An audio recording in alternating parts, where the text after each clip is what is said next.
When you realize the supreme truth, what do you become? This is the question that Rama asked Vasistha. And I'm looking at the answer in terms of mood management. Such a one becomes master of their moods. They don't get lost in a particular mood. Or if you like, they're in a good mood and they feed everything into that good mood. That good mood becomes the norm, the point of reference. And everything is an opportunity that can be turned into reinforcing that good mood. As individuals, we've all got some responsibility for managing our moods, and we have to use whatever resources are available, even if that entails medication. And this is something which medical science has probably got a lot to offer. I saw an item on a program about a woman that got us, she was a chronic depressive and nothing worked except some new kind of treatment which actually involved implants into her head which she has some control over. And it had the most remarkable effect, most remarkable. So as individuals, we need to take control of our moods. There are some who advocate that everybody should be taking some kind of antidepressant medication. Maybe so. The point is though, are we any more than mood machines? Are we any more than one mood after another? These moods too arise within awareness, and it isn't just about managing our moods, which is something we've all got to do. But mood management is not what spirituality is about. Mood management is going beyond our mood.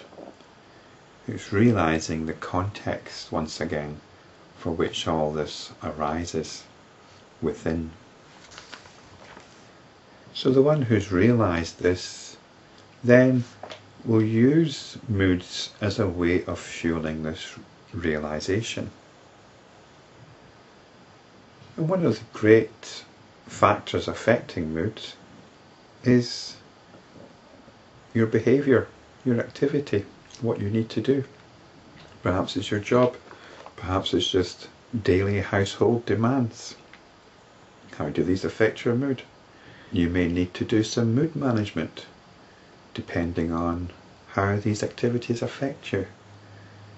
But if you've got some spiritual understanding, then all of this can be fed into your spiritual understanding, even difficult moods. You need to realize the mood, realize the nature of the mood, and realize that your attitude is one that reflects the mood and feeds into the mood. You step outside that tight cycle of mood, understanding, mood, understanding. The understanding is your notions which reflect the mood and reinforce the mood. For example, the world's a horrible place, or my life is a mess. These are the notions which reflect our mood. So we get right into the mood and we go beyond it, or we turn it around. This is the option we've got. This is the way we go beyond being a mood machine. So he sees utter non-action in action. This is the behaviour of the one who's realised the supreme truth. You don't allow your activity to feed your mood. You do what needs to be done without feeling that you're a martyr or that you're hard done by in some way.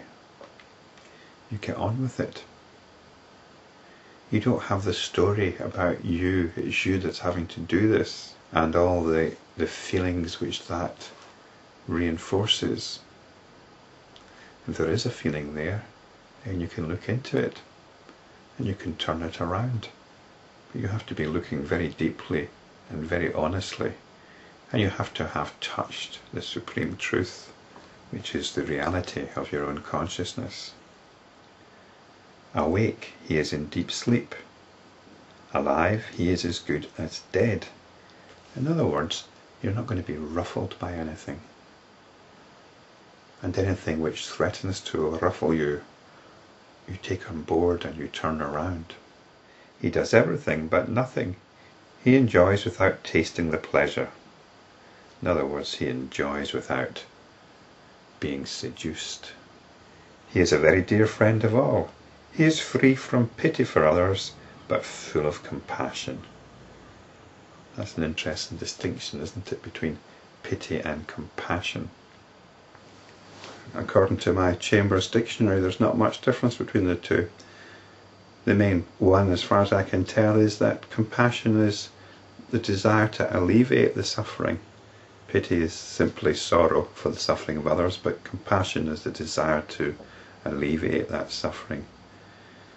And I think also pity can be a kind of sentimental indulgence in sympathy for a person, in accord with certain making appropriate noises and so on.